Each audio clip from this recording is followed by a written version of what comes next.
সেখানে কি আপনি থাকছেন? আমি কোনো কমিটির মধ্যে নেই, আমি আছি কোর কমিটিতে। কেবল কোর কমিটির 2-4 মাসে যখন বৈঠক হয় আমাকে ডাকা হয়, তখন আমি যাই। বাকি কমিটি যে ঠিক করে আমাকে যে কাজ বলা হয়, মেম্বারশিপের জন্য বলা হয়েছে, জেলায় জেলায় গেছি। এই যে মুর্শিদাবাদের আন্দোলনে আমাকেই পাঠানো হয়েছে, মালদাতে আমি সভা করেছি, জঙ্গিপুরে আমি সভা করেছি। পার্টি আমাকে যে কাজে যোগ্য মনে করে দেয় আমি সেটা করি। বাকি তো প্রতি সপ্তাহে আমাদের পার্টিতে মিটিং চলতে হয়, বৈঠক আমাদের রোজই হয়।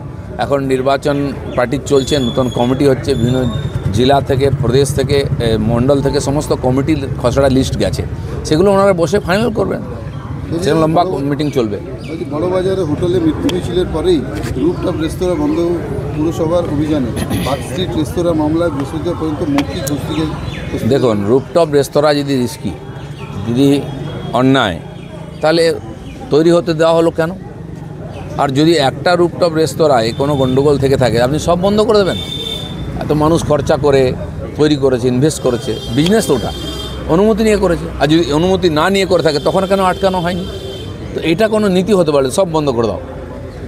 সত্যিকারের তদন্ত হওয়া উচিত, গণ্ডগোল কোথায় আছে। এবং রুফটপ রেস্তোরাঁ ছাড়াও তো বড় বাজারে, কলকাতার বহু বাজারে আগুন ধরেছে এর আগে। কেন হয়েছে? গণ্ডগোলটা সব জায়গায় ঘুষ দিয়ে বিনা পারমিশনে বাড়িঘর তৈরি হয়ে যাচ্ছে, কোনো বিধি মানা হয় না। তো সেটা প্রথম কড়াকড়ি করুক কর্পোরেশন, যে এ ধরনের নির্মাণ হতে দেবে না। নেতারা, পুলিশ, সরকার যদি ঘুষ খায় সব জায়গায়, তো বেআইনি নির্মাণ হবে, তখন দুর্ঘটনা ঘটবে। বঙ্গ বিজেপির অন্দরে যে দ্বন্দ্ব চলছে সেটাকে আটকাতে দিল্লি নির্দেশ দিয়েছে ইমিডিয়েট। কিসের দ্বন্দ্ব চলছে?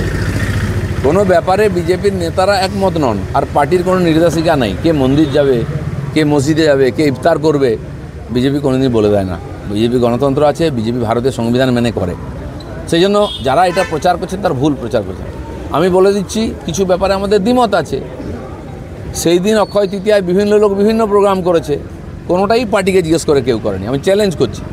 তো দিলীপ ঘোষ কি পার্টিকে জিজ্ঞেস করে পায়খানা পেচ্ছাপ করতে যাবে? আমি গেছি নিমন্ত্রণ রক্ষা করতে, আমন্ত্রণে গেছি। তো আজ যারা খুব বগল বাজাচ্ছেন বা কষ্ট পাচ্ছেন বিজেপি ঝগড়া, কোনো চিন্তা করবেন না, এটা বিজেপির মধ্যে গুলি চলেছে কি নেতায়? কুণাল ঘোষ আয়োজনকে ধুয়ে দিচ্ছে। আমাদের এখানে কেউ তার মত প্রকাশ করেছে, হয়তো সেটা অনেকের ভালো লাগেনি। আমি বলছি ভালো হয়নি, পার্টি দেখবে। বিজেপি হচ্ছে সমুদ্রের মতো, মাঝে মধ্যে না এরকম ঢেউ উঠে, আবার সেই ঢেউ সমুদ্রেই বিলীন হয়ে যায়।